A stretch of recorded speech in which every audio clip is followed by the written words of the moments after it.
Hey y'all, it's Struggle. So I've been thinking about doing this for a while now. There's a ton of AC130 videos on YouTube, and I thought it'd be kind of cool for me to react to one. For those who don't know me or new to the channel, the reason I'm wearing this is because I was an aerial gunner on the AC130U model gunship for 6 years before I got out of the Air Force, and I did a couple tours to Afghanistan. So I'm probably going to be pausing pretty frequently in this video, just adding my 2 cents to whatever it is they're talking about, and maybe having a laugh at the expense of Smithsonian who did this video. But yeah, let's jump right into it. The AC130. It's the world's biggest. So like immediately off the bat, I just have to pause it because I just wanted to point out that this is the U model gunship. This is the variant that I flew on. We had three weapons on there: 25, 40, and the 105. As of 2020, the last U model was sent to the boneyard, so it's officially retired. There's no more U model gunships. The next generation of gunship, the J model, is now the reigning king, the new kid on the block. Flying artillery gun. Its enemies know it as hell in the sky. No, they don't. I've never once heard anyone call us hell in the sky. We didn't call ourselves that. The people we worked with didn't call us that. And I know for a fact the Taliban called us, or at least I heard that the Taliban called us babao, which apparently was like a slang term for boogeyman. I've tried to verify that myself and haven't been able to find it. But yeah, that's what I'd heard is they called us babao, and it was slang for boogeyman. I don't know where they got this hell in the sky thing. I don't know if like some PA guy in Herbert sent this to them, or if they wrote the script and wanted something more dramatic than Angel of Death. But yeah, no one calls us hell in the sky. I don't know where they got that. So the guns are obviously what make the gunship the gunship. I saw people roasting this man in the comment section for saying that, and I guarantee whoever was the interviewer for this tour that Major Silva was giving asked him what makes the gunship, and that was his like deadpan response, because I know he wouldn't have just said that. We have three side-firing weapons. We can shoot two of them at the same time, either at the same target or at separate targets. Toward the. Yeah, and that's something that we always tried to emphasize about our capabilities, is that we had two sensors and two sensor operators. And each sensor operator could select one of the guns through the FOCO, the fire control officer. So on the battlefield, we could have one sensor operator with a gun selected being way over here, suppressing an enemy, and in another location as well, suppressing enemy on the other side of the battlefield. We brought it up so often and made a point of bringing it up because it highlighted a capability of ours that made us stand out from the other CAS platforms like the A-10 and the other strike aircraft like the F-16 that were also in that support role for ground parties. Front of the plane, the 25mm Gatling gun. This is the 25mm GAU-12 Gatling gun. Call it the crowd pleaser. I'm not nitpicking here. The GAU-12U was actually called the Equalizer. There's a 350 round burst on the 25mm that we called the crowd pleaser because it's like a fireworks display or show on the ground for people who came out to the range to watch it. I've done enough of these tours myself to know that it's easy to slip up on the spot when you're giving these tours or interviews. So it's not a big deal. I'm just slightly correcting it. From the 350 round burst, it's just 12 seconds of a fireball coming out the side of the aircraft. It's pretty impressive. Hell yeah. Behind it is a weapon in service since World War II, the 40mm Bofors cannon. We fire up to 100 rounds a minute. Oh man, that's my old footage. Yeah, the 40mm Bofors was my favorite gun. I don't think it gets talked about enough, outside of the fact that it was just old. But it was oftentimes the only reason we got to shoot in combat. It had such a low blast radius, such a small blast radius, and it was so precise that it was oftentimes the only reason we got to shoot, just because we could confidently do it without worrying about collateral damage. Another cool thing about the 40mm is that it was designed in Sweden, and they held the patent over there during World War II, and we tried to get it from them, to purchase it from them, but because of the politics in Europe at the time, they basically said no, and we got the plans anyways and started manufacturing them on our own without the patent. I always was, when I was doing these tours, I would point out that inside the loader, the letters PMD were on the side of it, which stood for Pontiac Motor Division. If you know anything about World War II in the U.S., then you know that a lot of our peacetime manufacturing at that time was switched over to a wartime industry.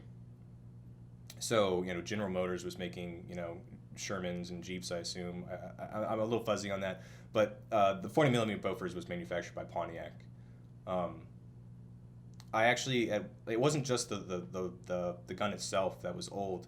I got rid of it, but I used to have a piece of 40 millimeter brass that had 45 on it, which meant that the actual ammo itself, the brass, was produced in 1945 at the end of World War II, which was cool.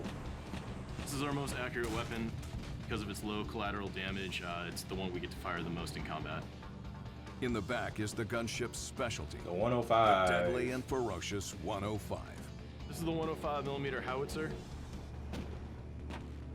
This is the biggest. So a question I often get asked when people find out what I did in the Air Force is, when that gun recoiled, did it kick out? Did it move the aircraft? And the answer is yes. It kicked out the tail of the aircraft about 12 to 20 feet. The first couple times I flew on the gunship, when it would go off, I'd get that big rocking motion because I didn't have my equivalent of my sea legs yet while flying. I slowly got used to that over time. But so when that thing would go off, the pilots have to correct because the tail got kicked out because we're flying these circles, and they'd have to correct for that. This gun we have on the gunship, its firepower is unmatched by any other airframe. This massive... For some reason, there's an Army dude. I guess he's getting a ride along. Oh, and since the 105 is on screen, I'll just go ahead and show off mine. Massive cannon can fire approximately. If you saw the blue ring on that shell, it was a training round. With enough force to bench press over 20,000 pounds. Which is a weird metric to measure that by. I would just say it's enough to kill a person. That's why we had that yellow safety cage, is to show you that that's a no-no zone. Don't put your hands in there. We can put these on vehicles, hardened targets, buildings, any kind of structure that. When it's armed, anyways, don't put your hands in there. No other gunship puts more rounds on the ground. Which is kind of an odd thing to say, because I'm pretty sure when this was filmed, the U model was the only one that was currently in Afghanistan. The Whiskies as well, but technically they only had, I believe at that time, the 30 millimeter. So yeah, we put more rounds on the ground just by virtue of how many guns we had. They mentioned hardened targets, and I actually heard from some H model guys, AC130H guys, that back in Somalia, it was one of the first times that we had shot in an urban environment where there was a lot of concrete. And the 105s were actually, when they were impacting the concrete, the fuses were snapping off of the projectiles. So they went out there to figure out why, some of these 105s weren't detonating, and found tips of these fuses, snapped off. And so they came back and they developed this thing called the steel skirt for our PGU-44, one of our round variants, to harden it to where it could hit the ground without having the fuse snap off. Another thing I like to say about that when I talk about the PGU-44 is that it could penetrate 10 inches of steel reinforced concrete at 5,000 psi. Just random knowledge that somehow I've managed to hold on to. And troops in Afghanistan need every bullet. Over Afghanistan, Major Aaron Hall's AC. See, I'm gonna go ahead and stop it right there. Viacom or Smithsonian Channel, one of the two, they don't like me. I've tried to record this several times. For whatever reason, it just doesn't like the rest of the video. The rest of the video is basically just talking about a dramatized version of events, of stuff that actually did happen in Afghanistan, but they make it sound like an exceptional case where the ground party was an exceptional danger. But for the most part, we did actually shoot pretty close to friendlies quite often. Not always in danger close. Danger close was, it happened quite frequently on deployment, but it was just the nature of being a close air support platform where we work with ground parties almost exclusively, that, yeah, we shoot close to friendlies. I forgot to mention it for the 40 millimeter, but we often talked about, there was a water cooler story about the closest shoot with a 40 millimeter in combat, and it was apparently 7 meters. They brought in a 40 millimeter to take out a target within 7 meters of friendlies. I believe the ground party was Navy SEALs. I'm not entirely sure that part of the story. I've kind of lost. The only thing that stuck with me is that we managed to shoot a 40 millimeter within 7 feet of friendlies and not injure a friendly, which just goes to highlight just how effective and awesome the 40 millimeter is. And sadly, the AC130J does not have a 40 millimeter. It's got a 30. 130 gunship.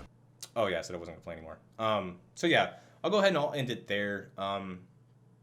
There's obviously more I could go into, but when I'm so familiar with this aircraft, I have a hard time figuring out what it is that other people would find interesting.